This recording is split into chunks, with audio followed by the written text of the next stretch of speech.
கபடி சொந்தங்கள் அனைவருக்கும் வணக்கம். நம்மளுடைய தொடர் கபடி பயிற்சியில் இன்றைக்கி 224வது நாள். இன்றைக்கி நம்ம என்ன பார்க்க போகிறோம்னா, டிஃபென்ஸில் எந்தெந்த பிளாக்குக்கு எந்த மாதிரியான நம்ம ஆல்ட் எடுக்கணும்னு பார்க்கலாம். இப்போது கவரோ கார்னரோ கட் பிளாக் பண்ணுறப்போ ஆல்ட் நீங்கள் எப்படி எடுக்கணும்னா, நல்லா பார்த்துக்குங்க. ரைடரோட இடுப்பையோ காலையோ நல்லா கோர்த்து அப்படியே உட்காந்துடணும்.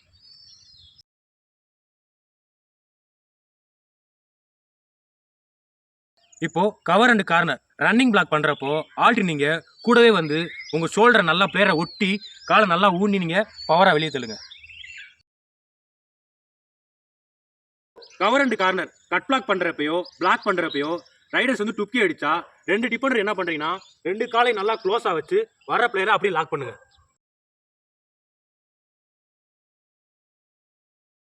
Cover and corner single thigh hold double thigh hold பண்ணுறப்போ பிளேயர்ஸ் வந்து ஜம்ப் அடிச்சாங்கன்னா ஆல்ட் நீங்கள் இடுப்பை பிடிச்சி பிளேயரை உள்ள தூக்கிடுங்க.